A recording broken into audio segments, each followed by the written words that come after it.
welcome to Storytime with Chris. Today I will be talking about the 49ers versus Jets game, giving my final thoughts on that, along with giving updates to this week's game against the Minnesota Vikings. There are a few injuries to keep an eye on, and so I'll be talking about those, and finally giving my final thoughts and prediction at the end. So let's jump right into it. The 49ers beat the Jets 32-19. Here are my thoughts on the game. Jordan Mason, I said before that he needed to get a lot of touches. We found out right before the game that CMC was hurt. Jordan Mason went off for 147 yards, plus a few catches, and man, he is exciting to watch. The rest of the offense did look a little bit rusty. They still managed to put up 32 points, including 6 field goals, and once they get this offense going, those field goals will start turning into touchdowns, and that is a scary thought. The offensive line held up. There was a great running game, of course, and they actually ran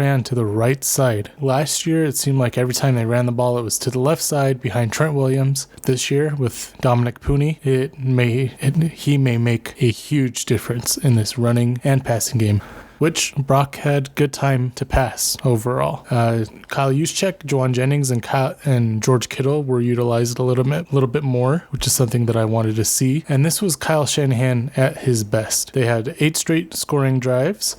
He could have been a little bit more aggressive, I think, scored more touchdowns than field goals, but hey, a win is a win. He added some new wrinkles to the running game. That was interesting. I'm sure there will be, I haven't seen any breakdowns yet about why they would shift Debo or Mason kind of offset, but that was really cool to see.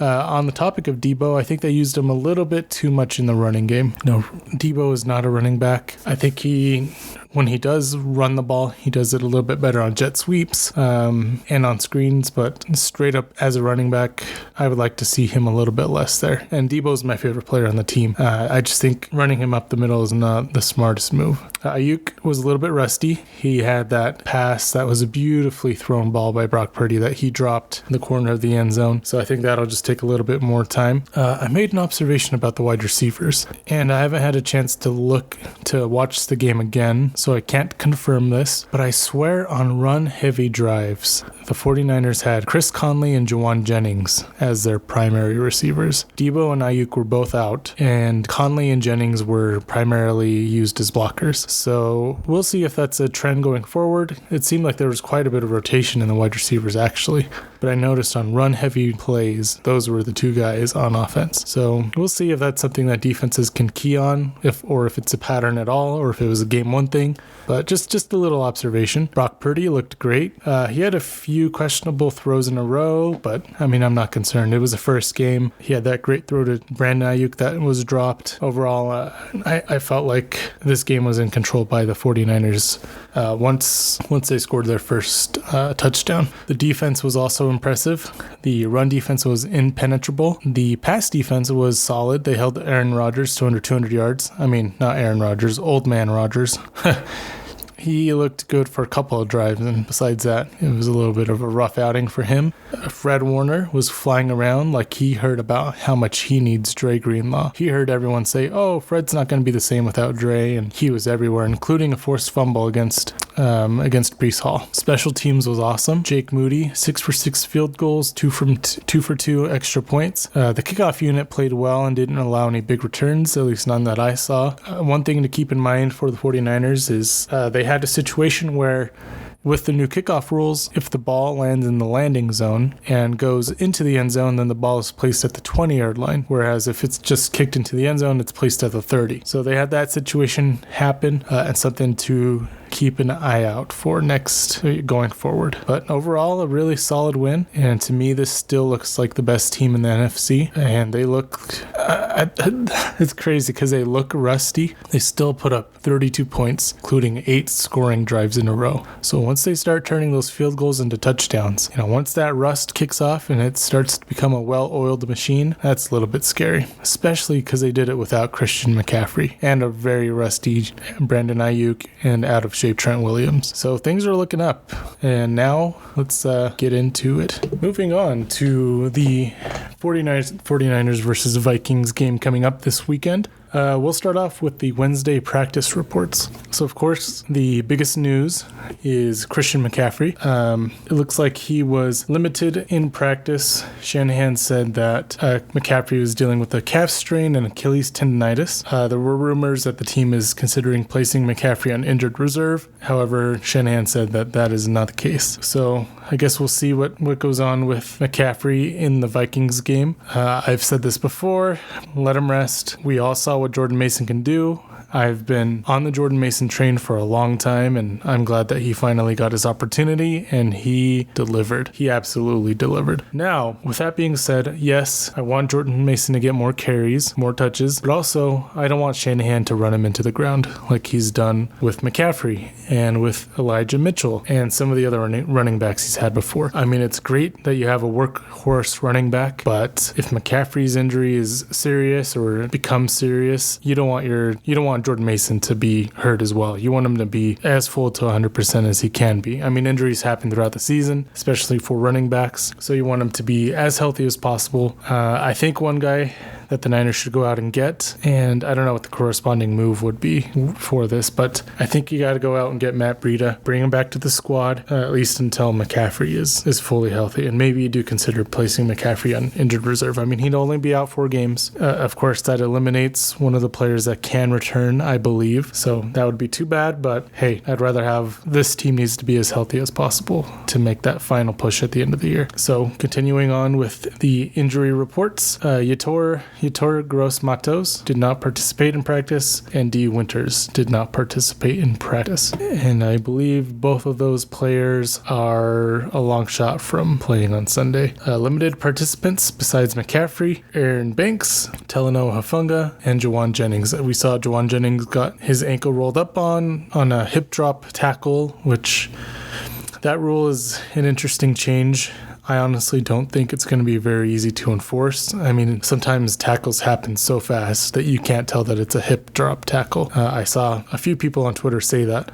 In the moment, they thought it wasn't a big deal, and then they went back and looked, or they showed it in slow motion, and it was obviously a hip drop tackle. So I don't know how that's going to be called, or if it's going to be called at all, because I think it's going to be impossible for officials. You're going to need replay assist or New York to help out with that type of thing. Hufanga, awesome. It would be great to see Hufanga back in the lineup, but again, very serious injury, an ACL tear. Let him get back 100% healthy before he is in full speed game action. And then of course, Aaron Banks looks like a finger and a calf. He played most of the game. I wonder if he went out just because he was hurting a little bit. We saw Spencer Burford go in and take his place, and honestly, I mean, Burford, he's okay. I would prefer to have Banks, but I honestly don't think that's too big of a deal. Going on to the Vikings Wednesday practice, did not participate. Jordan Addison, Andrew Van Ginkel. With Jordan Addison, of course, he had that big catch last year against Charvarius Ward at the end of the half when Steve Wilkes called a zero blitz. Ball did hit Charvarius Ward in the chest, and Jordan Addison ripped it out and got a huge touchdown. Garrett Bradbury was limited in practice with a knee, and Jalen Naylor was a full participant in practice. Personally, I want every opponent that the 49ers play against to be fully healthy. I want them to have their best receivers, their best everything, because I think that will only make the 49ers better. I think iron sharpens iron. Get the best guys out there so that we can see the best version of each team against the 49ers, so that at the end of the year, when they're playing the best teams in the NFL, they know that they can do it, and they have done it before. So that's my thought so far. Some of my keys to this weekend's game for the offense. This is going to sound a little bit backwards because we saw what just happened with the Jets. 49ers ran it down their throats, opened up huge holes, and I think if they can continue to do that this week, they need to rotate their running backs a little bit more. Stop using Debo as a running back. Give it to Mason. Let's see what Garendo has. Maybe let's see what Patrick Taylor can bring to the table. But I think I'd rather see this team open it up a little bit more with the passing game. Wasn't a huge passing game last week. Of course, the Jets have a really good secondary. Sauce Gardner, DJ Reed, some of those guys. So I want to see the 49ers open up the passing game a little bit. Show that they can do something different this week. Don't run. I mean, yes, keep giving the ball to Jordan Mason, but don't overdo it. I know that's a little... I know those, I keep saying to give Jordan Mason more touches, but don't give him too many touches. And that's like, okay, well, what's the perfect amount? I think 15 to 20 touches, maybe. I feel like that's a fair amount where Jordan Mason's going to make a lot of plays without wearing down his body too much. And then, of course, in the passing game, giving the ball, letting a lot of guys go out and make plays in the passing game. Keep utilizing all your weapons. Use Debo, use Ayuk, Kittle, use Check, Jennings. Bring in some of the young guys. Bring in Chris Conley, Ronnie Bell. I want to see the Jacob Cowing. Let Jacob Cowing get a few carries, or not jet sweeps, some Jacob Cowing type plays, because I think he's going to be an absolute weapon. And also, I have him on a fantasy team, so so that's one key. I think offensively, I also want to see.